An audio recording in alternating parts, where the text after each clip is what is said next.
All right. Ever since the United States was founded, the connection and voice of the people has been a driving force in its format and structure.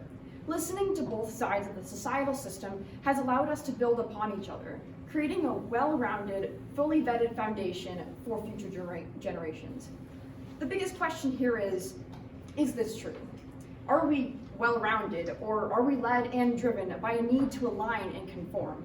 The answer is complicated. In this day and age, society and the majority have a great influence when it comes to pushing people's opinions one way or another. So when the time arrives for crucial actions to be taken, there is a question as to how much of a final verdict, policy, or decision is a result of weighing all opinions and points of view versus a homogeneous version of many. The answer may never be complete and straightforward. However, it calls into question our approach to government and politics.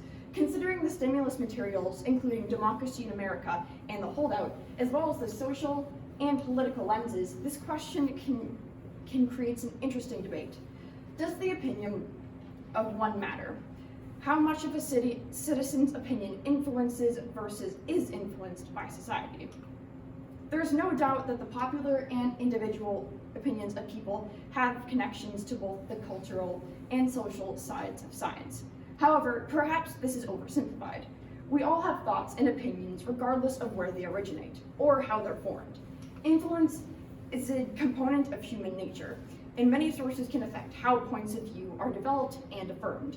They can be generational, passed down through familial loyalty, and an expectation to align.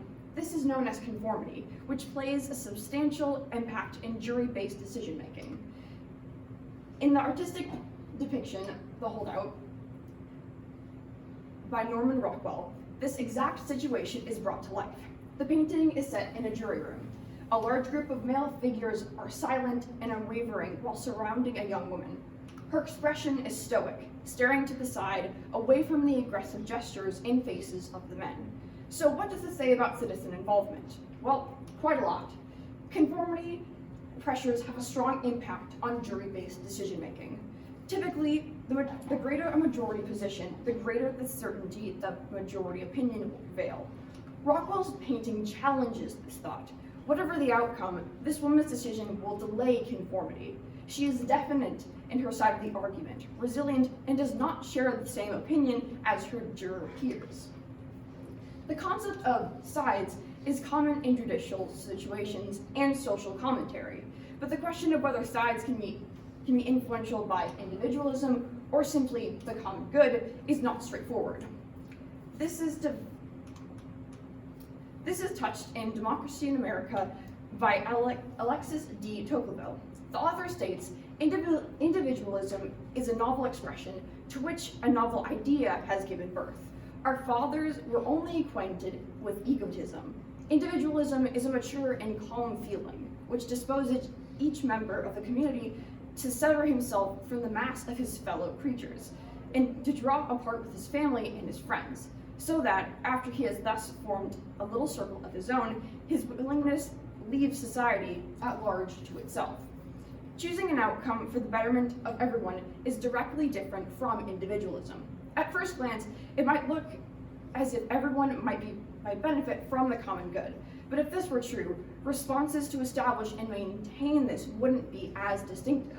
As stated by Andre and Velasquez in their text, appeals to the common good have also surfaced in decisions of business social responsibilities, discussions of environmental pollution, discussions of our lack of investment in education, and discussions of the problem of crime and poverty. So when applying this perspective to Rockwell's The Holdout, the woman in the painting is determined to maintain her stance because of what she knows is right. However, the men in the painting are unwavering in their collective decision. The woman is acting on her own, independent yet steadfast in her reasoning. In other words, this is represented through individualism. As concluded by Andre and Vasquez, the common good urges us to reflect on broad questions concerning the kind of society we want to become and how we want to achieve that society. They also challenge us to view ourselves as members of the same community, and while respecting and valuing the freedom of individuals to pursue their own goals, to recognize and further these goals that we share in common. Now, while a piece of social commentary like Rockwell's The Holdout does express the limits of individual support, de Tocqueville's argument in authority of the power and majority opinion, de Tocqueville's argument of the power of a majority opinion, because it is a painting. It doesn't give much support information. Combining these with a political lens provides evidence and backing behind denying power to individuals and how levels of agency, control, and influence can be increased. There is a ladder to individual participation, activity, and control.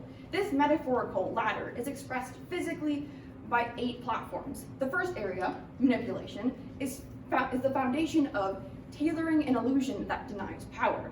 The ladder of citizen participation explains. Manipulation occurs when public institutions, officials, or administrations mislead citizens into believing that they are given power in a process that has been intentionally manufactured to deny them power. It's no lie that an individual alone cannot predict every outcome. Still, for those who do not attempt to distinguish the possibilities, how does this connect to influence?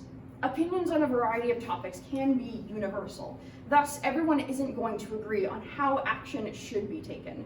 Even so, how can society, or rather, individual participation, prove to have an effective grasp on taking the outward step for a change instead of consensus-based groups? According to Bob Parker, the author of The Theory of Citizen Participation, specific criteria must exist when forming a background or program backed by citizen support. He says the participants must meet legal requirements, clearly articulate goals, objectives, command political support, be an integral part of the decision-making structure, receive adequate funding, staff, and time, and identify concerned or effective policies, along with delineate clear roles and responsibilities for participants. So back to the original question of this paper. Does the opinion of one matter? How does independent opinion influence decisions? Unfortunately, the academic and scientific indicators over time lead to a disappointing no. While nations like the United States and other decision-bearing bodies have come a long way since their origins, much of their final verdicts, policies, and decisions are weighted to the majority of the common good of the population. While not every point of view or perspective can be vetted by every instance and situation, the illustrative example in Rockwell's The Holdout may be the exception. The stimulus materials, alongside support from reference societal and political lenses, show that there will be isolated instances where opinions, theories, and points of view will be considered and addressed. But all too often, they declare to create and achieve that kind of society, we want to become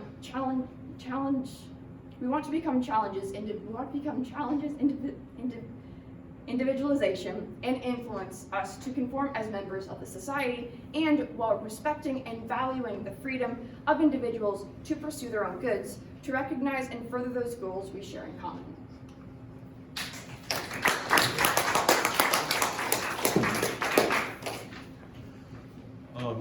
How did your research question evolve as you moved through the process? At one point, the question posed way too broad in order to formulate my original essay or question on, so I had to slim it down and become more specific. This helped me to hone in on what I truly wanted to say and have better control of my argument, along with the resources that I needed. Okay.